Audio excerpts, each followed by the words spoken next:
Well, thank you for zooming in today with us. On behalf of the Sandbox Center team, welcome to our Experts in Residence session, Digital Marketing and E-commerce. For those who haven't been acquainted with me or the Sandbox, my name is Mackenzie. I'm one of the 6 team members. We're located online in downtown Barrie, and we connect people and their ideas to business resources so that they can create a better life through business. If you haven't yet attended one of our EIR sessions before, we're happy to have you with us today. And for those returning, welcome back. If you're an entrepreneur looking to take your business online, or perhaps you're already online and looking to take the next step in how your business can be developed further through e-commerce and digital marketing, this is the place for you. We have stepped into a primarily digital world, and if you aren't online in some aspect, it's definitely time to step up your game. Today, we are thrilled to have expert Daryl Woytowicz, sales manager of NetGain SEO, join us. For over 12 years, NetGain has specialized in digital marketing in Barrie. Daryl helps businesses attract new customers through powerful web marketing strategies and is here today to cover the do's and don'ts of digital advertising by having us learn how to utilize Google Ads to the best of our ability without breaking the bank. This session is for your benefit, so we really encourage you to not be shy, ask all the questions you have that pop across your mind during the session, and submit them using the Q&A feature that's just in the bottom of the screen there, or the chat if that's easier for you. We'll be checking it throughout and try to get to answering as many of your questions as possible towards the end of the session. A quick thank you to all of our community partners for supporting with the sharing of our events, and of course, a huge thank you to our sponsor, NetGain SEO, for being here today with us. So without further ado, please welcome Daryl to get us started. Thanks, Daryl. Yeah, thanks so much, Mackenzie. Appreciate it. I love the title of the sessions, by the way, Experts in Residence. I'm happy to be known as an expert in anything. And you know what, even the in residence part, I think is appropriate, since I've been stuck in my own residence now for what, a year? Exactly. So thanks so much for joining us, everyone. And I wish we were doing this back in person. Hopefully, maybe later 2021, we can do this. I'd love to find out how many people have experimented with digital ads, or are maybe thinking about doing it in the future, or have toyed with it before. We get a lot of inquiries to our agency about people that are in that kind of a situation, or they've done it. And one of the common things we hear is, well, yeah, we tried it and it just didn't work, or our cost per click was too expensive. It was too much money. I think it can be super effective, but we see so many cases of people like just not doing it right. So hopefully together we can work on some of the strategies on things that you can implement on your own. So let's get into this. Just by way of introduction, Daryl from NetGain. We're a digital marketing agency here in Barrie, if that's where you're listening from, right on Bayfield. You've probably driven by our office 100 times without noticing it, but there we are. We've been doing this for a long time, at least in terms of digital marketing, which changes so quickly. We've been doing this for over a dozen years. And I think this is important, at least pertaining to today's presentation, is that certified Google partner. And that has a direct impact on what we're talking about today. And let me explain what that badge is all about. So Google gives away this certification to companies that have that they're managed pay-per-click advertising. So it's hopefully comforting to you that I'm not just some guy off the street giving a presentation because I like to hear the sound of my own voice. I actually know what I'm talking about. I do like the sound of my own voice though. But as for the Google partner thing, we actually do know what we're doing. So there's 3 criteria. Number 1, we have to pass certification exams, and that's individuals have to sit an exam that's administered by Google. Secondly, in order to be an agency that has this Google partner badge, we have to oversee a certain amount of money that our clients are spending on ads. And we far surpass that. We're in the millions of dollars a year. And but even that's not enough for Google. We have to prove to Google that we know what we're doing, and by that demonstrating high value and growth for our clients. So we've done all 3 of these things. We've got the badge. We know what we're talking about. So you're in the right room if you're thinking about pay-per-click ads, or digital ads, that kind of thing. I'm not going to spend a whole lot of time on Facebook. I'd love to know. And by the way, feel free to use the chat feature. I'd love to know if anyone has experimented with Facebook ads and how that's been. I'm going to impose upon Mackenzie, if she'd be so kind as to moderate some of those, and I'll pause here and there to see if there's any chats that have come up. We're not really talking about Facebook ads today. So sorry if that's what you had your heart set on. I will just give you kind of my thoughts on Facebook ads. There's some pros and cons to doing it. You have to think about where your target market is, right? But just super quick, you get what you pay for on Facebook. They're generally boosted posts or paid ads are not too expensive, but you don't tend to get a whole lot out of it. One of the things I really like about Facebook is it's just ridiculous, the targeting, like the demographic targeting. You can segment your market so fine-grained with Facebook, and just so your ads only show up to a certain, certain people with a certain set of parameters. But the problem is, even though you may be advertising to your demographic, doesn't necessarily mean that they're looking or even interested in your products or services. And it's so easy just to scroll past that ad. So for business to business or business to consumer, I'm not super thrilled with Facebook ads. Today's presentation is going to be primarily on what's called pay-per-click ads or Google ads, as it's known. And there's a bunch of different kinds of Google ads, and I'm going to get into that just a little bit. So you can have, there's three main types. Display ads, which is quite simply a banner or an advertisement, and you can have that show up on like I was talking about with Facebook. You can have that show up on specific categories of websites that your target audience might be inclined to visit.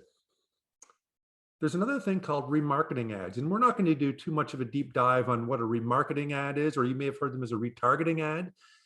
Let me give you an example. If you've ever had the misfortune to visit wayfair.com, which is, it's a lovely site, but by misfortune, I mean, they will follow you for weeks. So whenever you go and check the weather or the news, there's that ad. And that's called a retargeting ad. And it's showing you the picture of the lamp that you looked at. And they're just giving you that gentle reminder, that gentle nudge that, hey, remember you were on our site a few days ago looking at that lamp? Well, hey, it's still available. So that's what a remarketing ad is. And depending on the types of products and services that you offer, maybe that is a good fit for you. I'm going to focus primarily on search ads, and we're going to do a bit more of a deep dive into how that works and how you can really leverage that. So let's start off with a skeptical question here. Do people actually click on ads? I tend not to be one of those people. I tend to scroll down the page to the organic listings. Apparently I'm in the minority. Let's see what Fry says here. Yeah, Fry says yes. Yes, they do. Well, how can he be so sure that people are clicking on ads? Well, you don't have to look too terribly far. Just look at Google's revenue.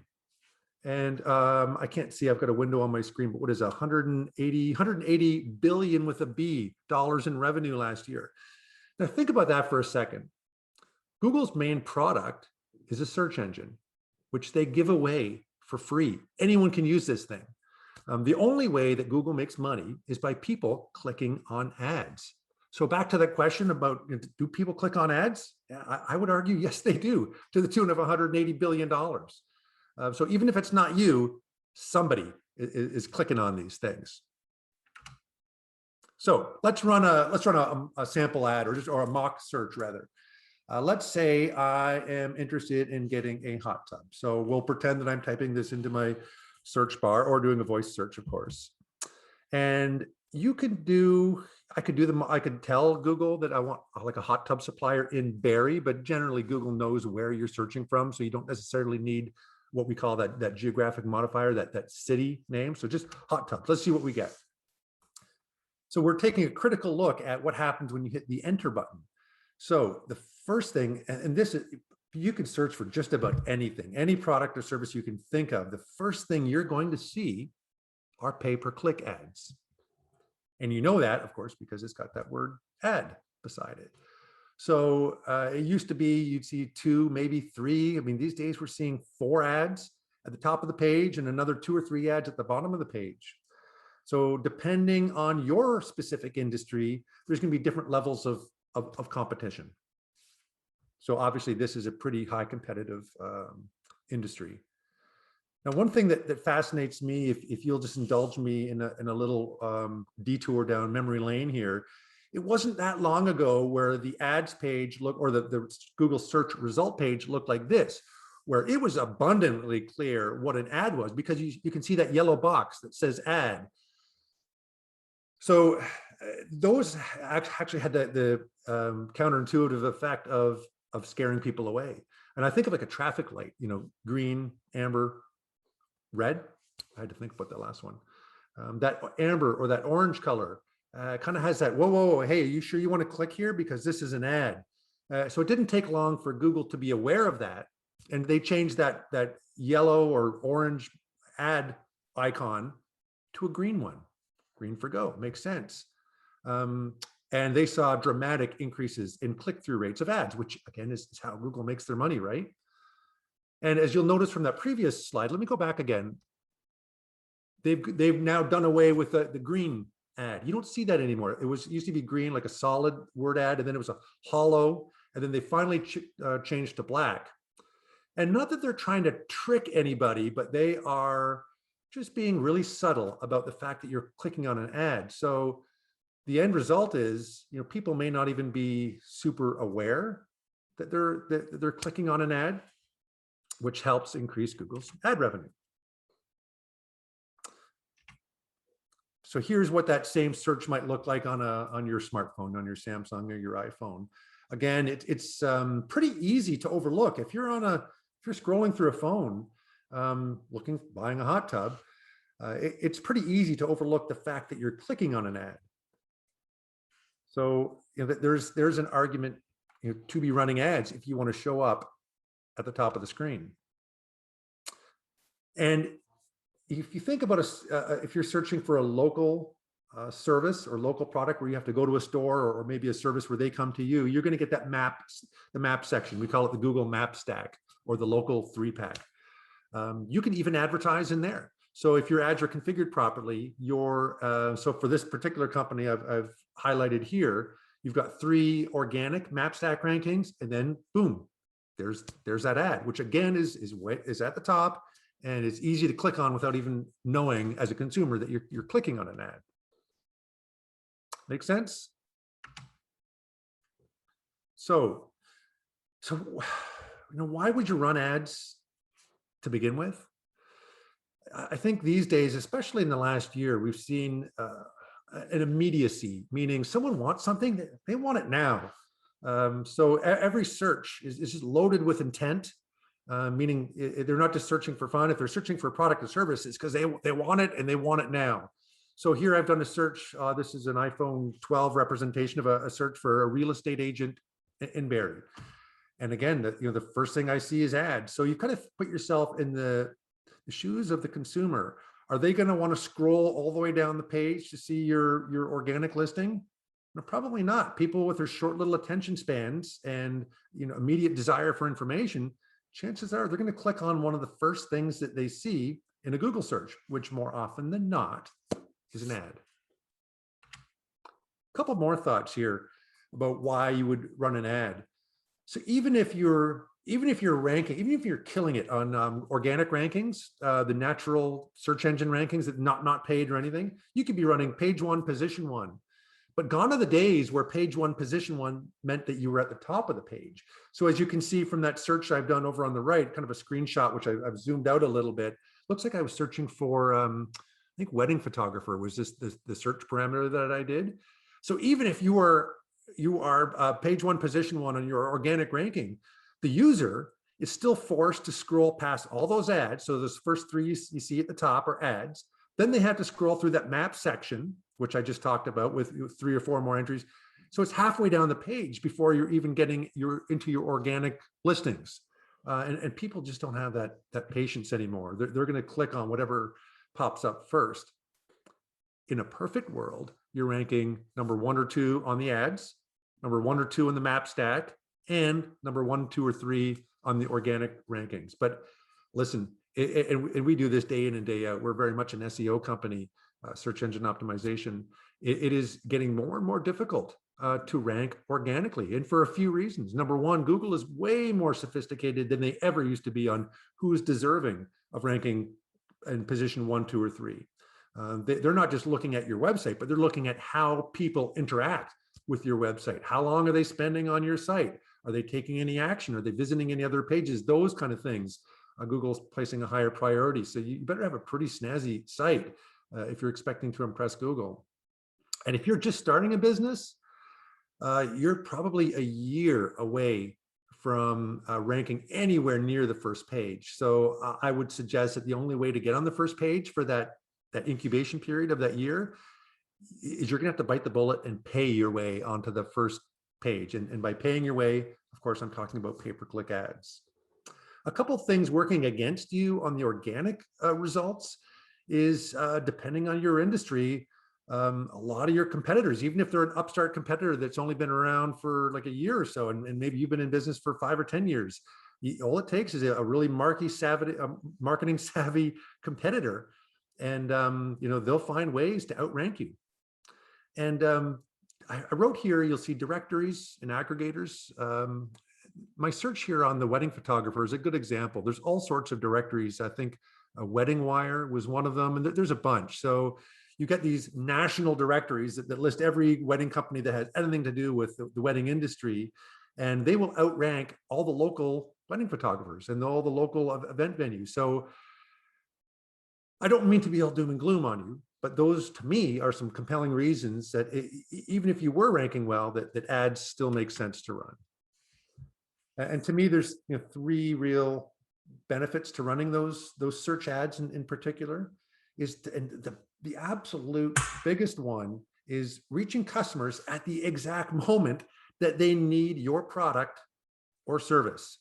So it's not like a billboard at the side of the road that everyone sees, or that we're talking about that Facebook ad or that display ad where you're targeting to your right demographic, but it doesn't mean that they're actually looking for your service. So if I did, here's a good example here, doing a search on kitchen renovations. I mean, you can target, maybe your target market, if you're a kitchen reno company, is, I don't know, empty nesters over 50 with disposable income in a certain neighborhood might be more likely to invest in a kitchen renovation. So you can advertise all you want, but it doesn't mean that they're necessarily in the market for a kitchen reno. So where the search ads are super helpful is someone is actually looking for a reno, a kitchen reno, or kitchen countertops or kitchen cabinets or whatever that might entail. So why not have your ad pop up at the exact moment that someone is like, oh, yeah, it's time to, I've got all this disposable income because I'm not going on a vacation anytime soon. So let's invest that in my home. Number 2, quick results. So what I mean by that is comparing with, remember that year-long trek I told you for a brand new website to rank organically? Even if your site's been up for a while, if let's say you're near the bottom of page 1 in organic rankings, to get to the top, that could still take 6 months, 9 months. Whereas if you start building a Google ad campaign this morning, bang, your ads are running by this afternoon. So that's kind of what I mean by quick results. And finally, and this is where I'm going to spend quite a bit of time on this today, because this is where most companies just have no clue. They're running ads, but if you ask them, hey, are your pay-per-click ads running? It's like, yeah, I don't know. Nobody knows. So we're going to talk about ways to measure that. But to me, that's one of the big benefits, if you do it right, of running those search ads. And to my experience, most people are not doing it properly. I've gone icon crazy on my presentation. I'm gonna have to fix that for the next presentation. I've got 3 more things to talk about. Not everything is rosy with digital advertising. There's 3 things that irritate me and probably annoy you as well about pay-per-click ads. Why does Google make it so hard? I mean, you can click on all the automatic settings and it's a little bit more easy, but to have any kind of control over the process, it's convoluted. And it may be that way by design, so that people just throw up their arms and say, oh, Google, I'm going to let you manage my funds and manage my ad. But with a little bit of know-how, you can take a little bit more control and tip the odds in your favor of getting those incoming leads. The second one, cost per acquisition. That's a real, it's a marketing cost, right? Running pay-per-click ads they're not free. So it's important that you have a budget set aside. But what I'd like you to do, if you're toying with the idea of running ads, is think about what the value of a customer is. And depending on your industry, maybe that's the lifetime value of a customer, if it's, repeat kind of business, or what a typical transaction is. So that'll be a good barometer of knowing what you can withstand to acquire a new customer. So if you're selling a $20 product, maybe your cost of acquisition will be $1. Or if let's say you're a consultant and your average engagement is two grand, maybe you can withstand spending $150 for every new client that comes in. I don't know what that is for your industry, but I suggest that you go out and figure that out. And a good way to start is, what's your average deal worth? The last one with the cloud, ephemeral. What I'm meaning by that is, you're not building, when you're running ads, you're not building equity in your website or your web presence or anything. As soon as you click the off switch on your ads, poof, it all goes away. It all disappears. So, that's not fantastic. What we've seen some clients do is they rely heavily on ads for this first year or two until their organic ranking comes back up to where they want it to be in their map stack ranking. And then they can maybe dial back the ad spend a little bit. Or in a perfect world, you're ranking highly in the ad section, the map section, and the organic section. But those are things to keep in mind. So I'm going to try to hopefully demystify some of that complexity on that first point. So this is from Google. According to Google, it's as easy as 1, 2, 3. Just create your search ad, choose your audience, set your budget, and you're good to go. I mean, each one of those is, to me, is kind of a loaded topic. And you can go into a whole lot of detail. And I suggest that you do put some time and effort. And the clients that come to me that say, "Oh, it's just not working," well, they haven't, their search ad isn't done right, or they haven't chosen the right audience, or budgets aren't set right. So we'll look at that. And there's 3. So here we go, icon crazy again.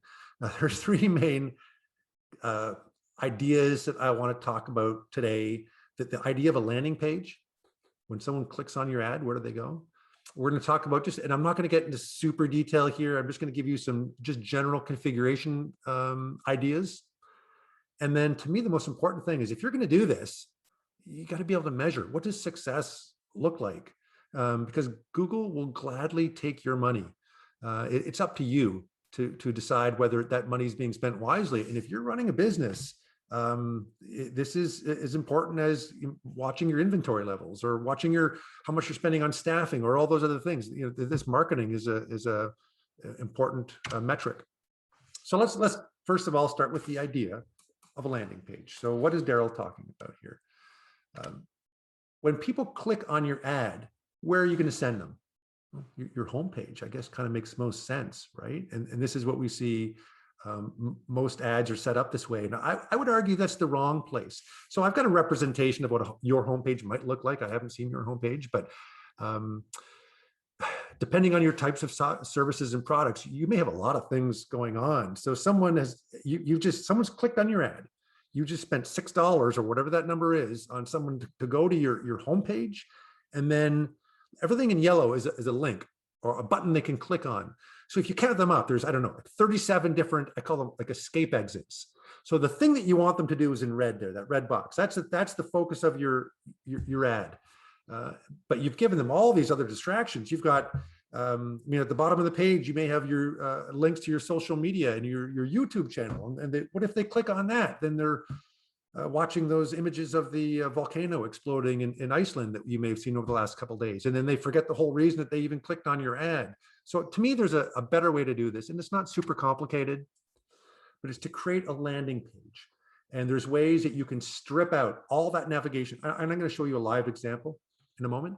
But there's ways you can strip out all the navigation, get rid of all the links. They do not need to go to your YouTube page. If you just spent $6.50 for someone to come to your website, you want to be laser focused on what that campaign message is, because you're running ads for a reason. You're running ads to get business.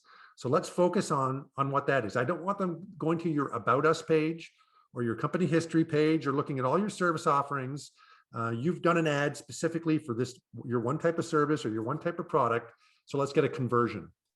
So a conversion, and the meaning that I'm using here is they've done the thing that you want them to do on your site. So in this case, it's clicking on that button saying, send me more information, or I want my free quote, or maybe it's a just picking up the phone and calling you. So let me give you the live example that I promised. So here's a roofing company. And this looks and feels very much like their homepage. But if you look closely, there's some things missing. There's no navigation. There's no Facebook link. There's no About Us page. There's nothing. So that you've effectively trapped your audience onto a page where they can only do two things. They can either call that 844 number at the top there, which, by the way, we've got call tracking metrics set up on that. And for the 40 or 50 bucks for call tracking metrics, it is so worth it. How else are you going to know? If you're in the type of industry where people are going to pick up the phone and call for a consultation or schedule an appointment, you want to know where did that call come from? I mean, you could ask them and they'll say, oh, I found you online. You know, what does that mean? How did you find me? So this way, you'll know the only way they could have got that phone number was from your ad. The second option that they have on this page is that request a quote today. So either way, if you're tracking those phone calls or those form fills, then you'll know at the end of the day, at the end of the week, at the end of the month, that you had 37 form fills and 56 phone calls as a direct result of your ad. So now we're on to something. Now you're able to measure that. And if you send them to your homepage, good luck. You'll never know what your conversion rate is. Daryl, Susan is asking, how about Bing? She sees a very different search result on Google versus Bing. Yeah. Oh, yeah. I promised I was going to stop for questions, and then you wind me No up. worries. I just get talking, right? Yeah. So Bing ads. Good question. We tend not to use them, but that could just be our industry. Depending on your demographic, there's two demographics I can think of off the top of my head where Bing ads would be appropriate. Number one, if you're maybe running a hearing aid clinic or something that caters to an older demographic, those folks that have got their desktop computer that still have like kind of the default browser that, you know, they haven't downloaded Google Chrome, for example, or Firefox or anything else. They're still using Microsoft Edge or the old Explorer, and they're still using the default search engine of Bing. So if that's your demographic, then yeah, I think Bing ads would be a good idea.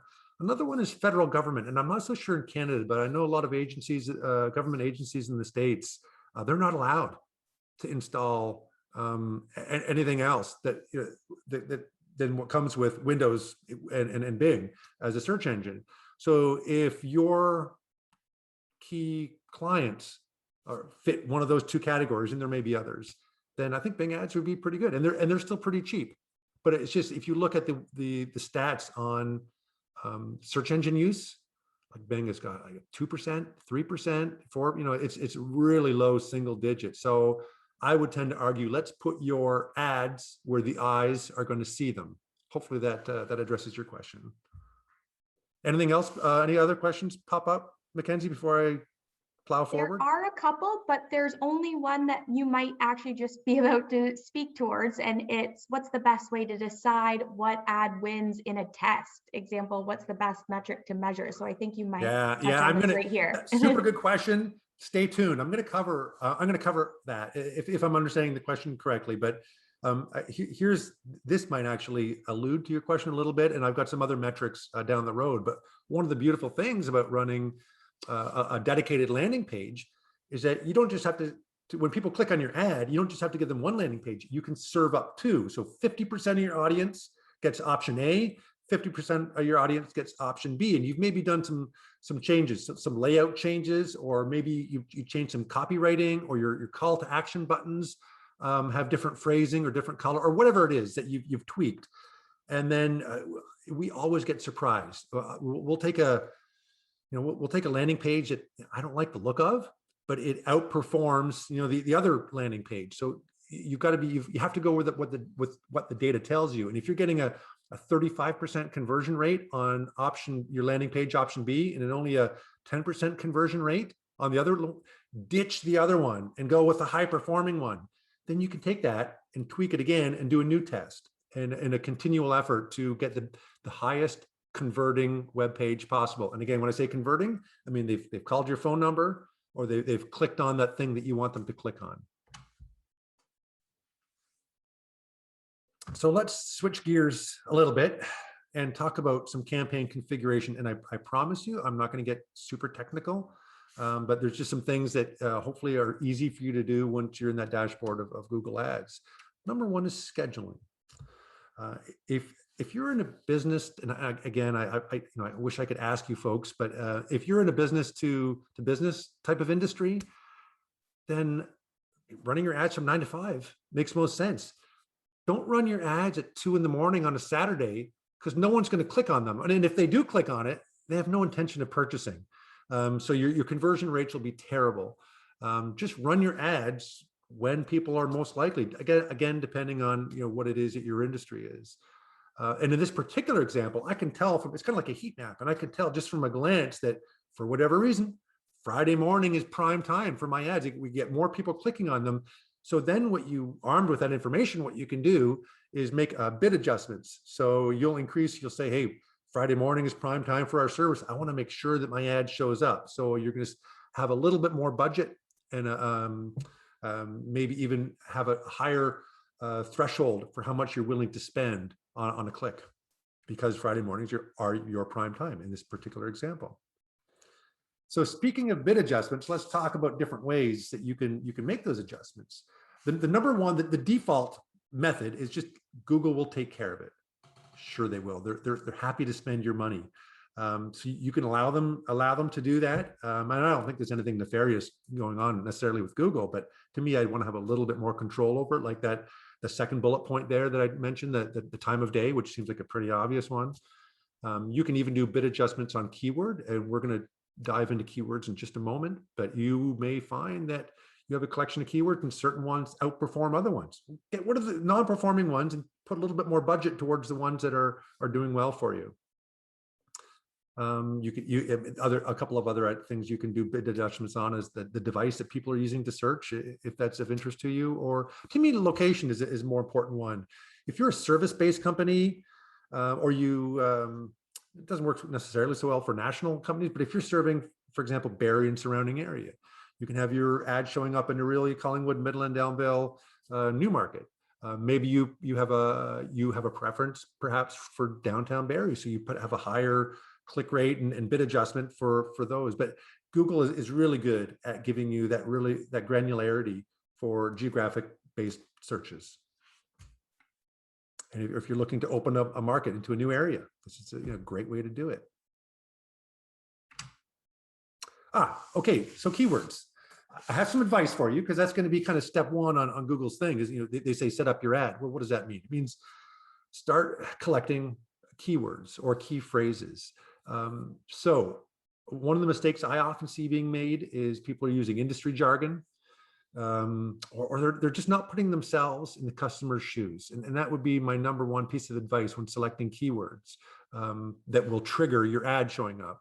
So think about, what would a prospective customer that has never used your product or service, certainly has never heard of your company, this is the first time they've ever needed whatever it is that you offer, how would they search for your product or service? So those are kind of questions that you need to ask. So brainstorm all those different ways that people might hunt for your services, and incorporate those into your keywords for your ads using everyday language, and find synonyms. Let me show you an example here on the right. So a dentist. I'm not saying don't use the word orthodontics, but I'm just saying, if you look at the volume of people searching for braces versus orthodontics, braces wins by a long shot. So that would be an example of what I meant by the industry jargon. Every industry has its jargon. And I don't want to say avoid it, but I do want to say use it sparingly, especially for your keyword selection. You want to, again, think like a customer, a layperson in everyday common English. My second example there, a divorce lawyer. I don't think divorce lawyers like being called that. I think the proper term is family lawyer. But guess what? That's not how people search. People search by divorce lawyer or separation lawyer. I don't think separation lawyer is even a thing. But guess what? That's how people search. So you want to include those kind of terms into your collection of keywords. Another example, if you're looking for a cleaning service for the office or your home or whatever, janitorial versus cleaning. I mean, guess which one is going to perform better. So it's not an either or so much as I've laid it out here, but just you might want to put a little bit more emphasis.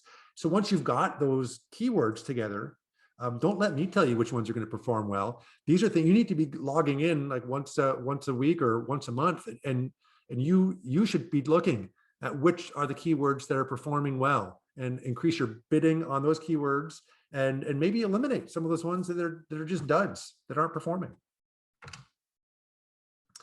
Just this is getting a little technical, but just humor me here. On those keywords, once you've got your group of keywords, there's different ways to set this up, and you don't need to get super involved in this, but if you're paying attention to which keywords are performing, then this is kind of good to know.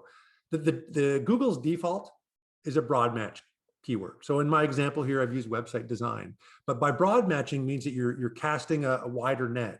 So that would include website design, as I've got written, but it also include web design, web designer, web designing, web design company. So any kind of variation, permutation, and combination of website and design, your ad will trigger. Maybe you find you're getting all sorts of what we call nuisance clicks, or low converting clicks, people that click on it and they just bounce and they don't do what you want them to do.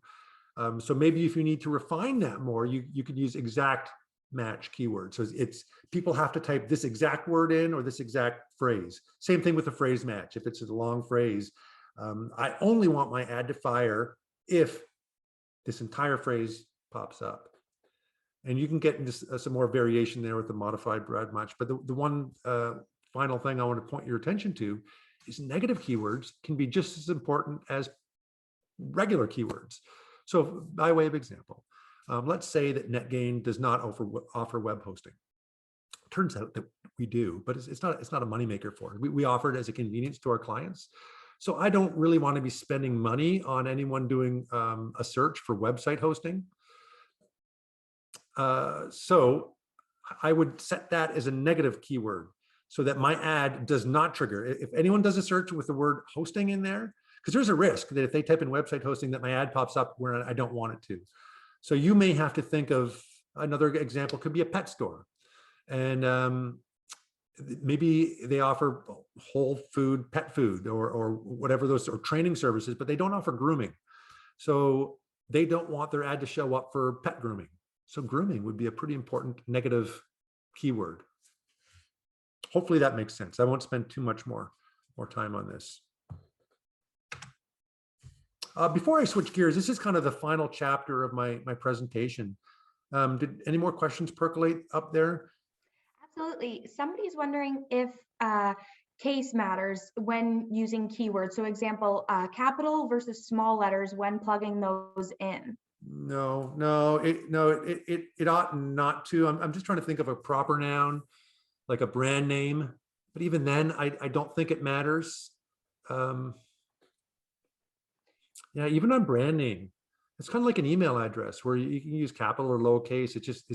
It's all treated the same. So I'm pretty sure the answer is no on that. I'll check with because I'm not Google Ads certified, but we've got a whole team of people that are. So I'll ask, and maybe Mackenzie, if I found it otherwise, I'll get that person's contact info. But generally speaking, you do not have to worry yourself on uppercase, lowercase. Perfect. Thank you. Performance. This is, to me, kind of the most important thing of running. How do you know it's working? Like the title of the presentation, you can throw away a ton of money. Google will happily take that money and add it to the 180 billion that it made this year. You want to make sure this makes sense for you, right? So you have to track this. So there's a few different metrics that you can use. The first one is a quality score, and Google will tell you exactly what this is. It's on a handy dandy sliding scale from 1 to 10. Couldn't be a more simple concept. How do they evaluate quality score? Well, there's 3 metrics that they use. They use a click-through rate, and what I mean by click-through rate is like the name of pay-per-click, how many people are actually clicking on your ad versus the number of times it shows up. So if your ad shows up all day long and no one's clicking on it, sends a little signal to Google that there's a disconnect somewhere. And maybe that disconnect is point number 2, that ad relevance, that your ad is, for some reason, your ad is triggering, but no one's clicking through to it. And if people do click through to it, what are they doing on your page? Are they immediately bouncing off of your page and going back to search, or are they interacting with that page and clicking on whatever it is that you want them to click, or are they hanging around for a longer period of time? All those types of engagements send a signal to Google, and your quality score will hopefully go up over time. Bad news is you start off with 0, but it's not too difficult to rank up. Why you would care about having a high quality score is there's 2 pretty compelling reasons. Number one is it lowers your cost per click, which is kind of fantastic, right? And it offers you better placement. Remember that hot tub ad where the hot tub search, and there were 4 ads at the top and 3 at the bottom?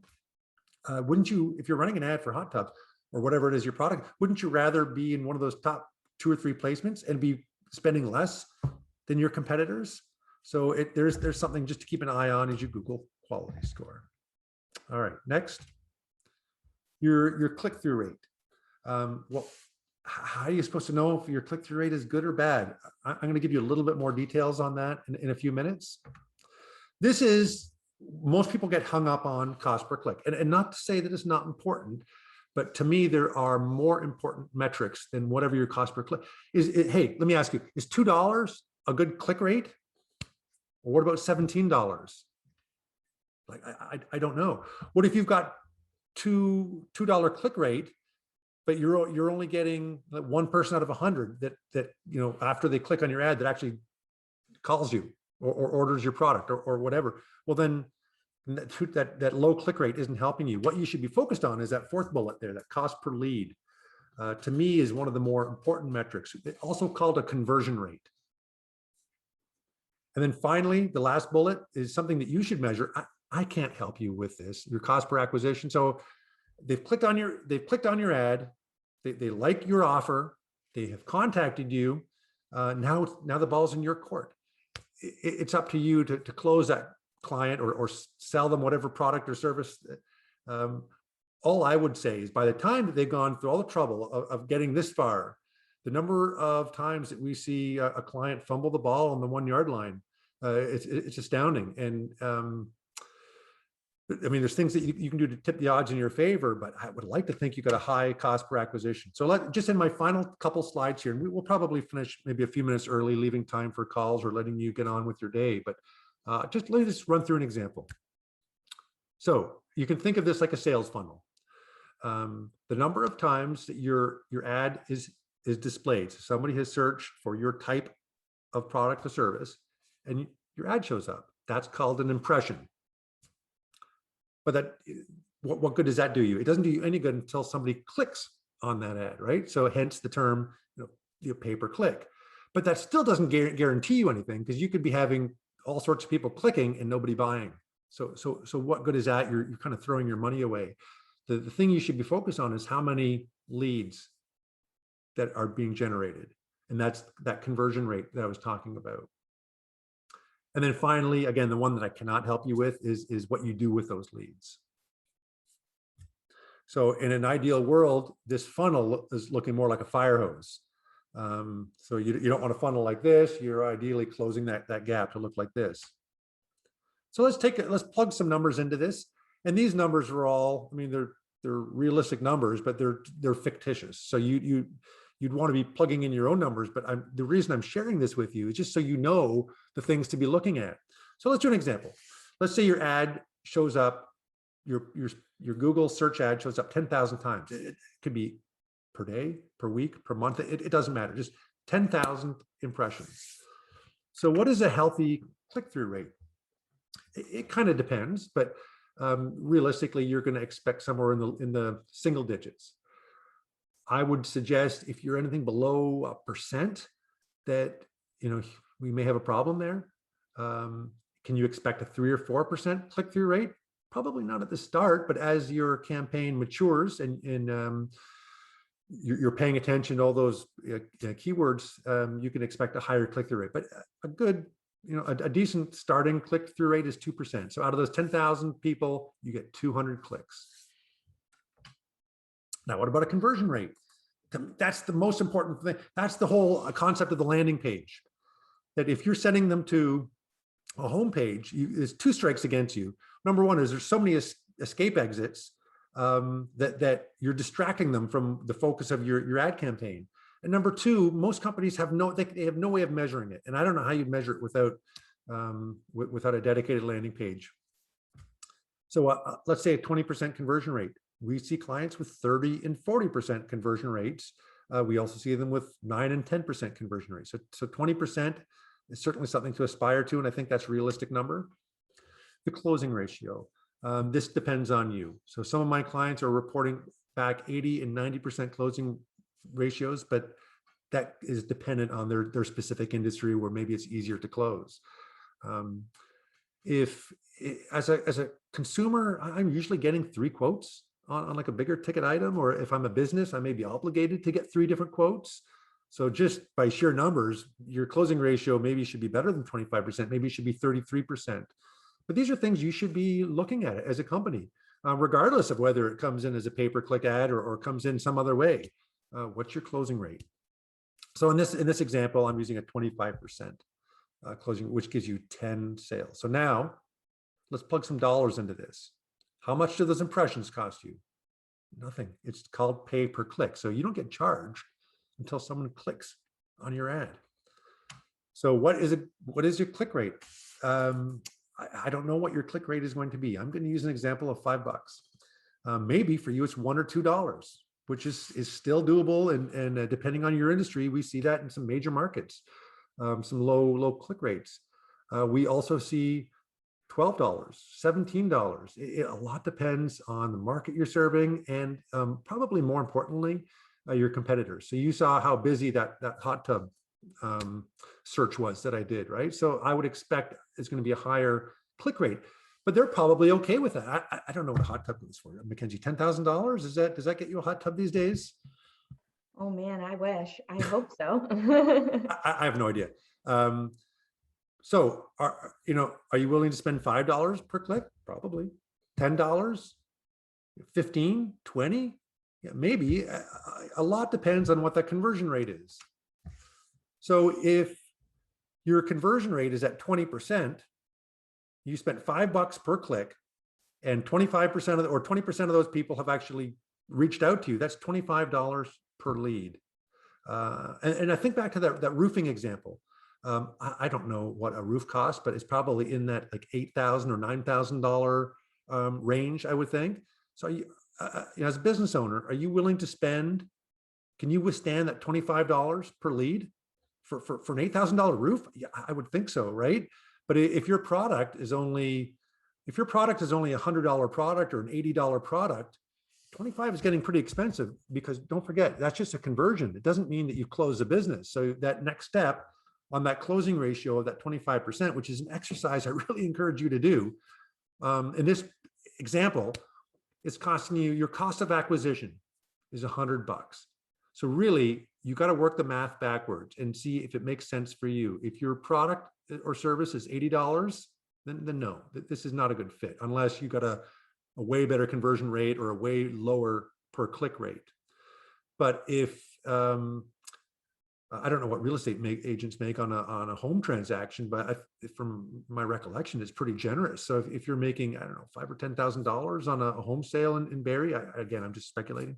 Are you willing to withstand $100 acquisition cost and a $25 lead cost? I say for sure you are. And if that was the case, if it was me, I'd double my budget right away. So these are the kind of questions that I encourage you to do instead of just diving into a Google ad campaigns, is to think about the broader picture and maybe do this kind of back of the napkin exercise before you even decide. So, gosh, I hope that was helpful. I've kind of reached the end of my presentation. I don't know if any other questions have cropped up at all, Mackenzie? There are a couple questions here. Yeah. I have one question as well as it relates to landing pages and keywords. How important is it to go over your landing page to make sure that should there be keywords throughout, obviously, your landing page that you're using with your Google ad? Yeah, and that's part of the ad relevance that I was talking about, Mackenzie. So super insightful question. Yeah, you want ad copy that is consistent with what it is that you're selling or servicing. And those, you also want your ad copy to be consistent with the keywords that you're searching. So here's an example. We'll often get competitors or companies say, I want to my ad to show up whenever someone searches for my competitor by their brand name.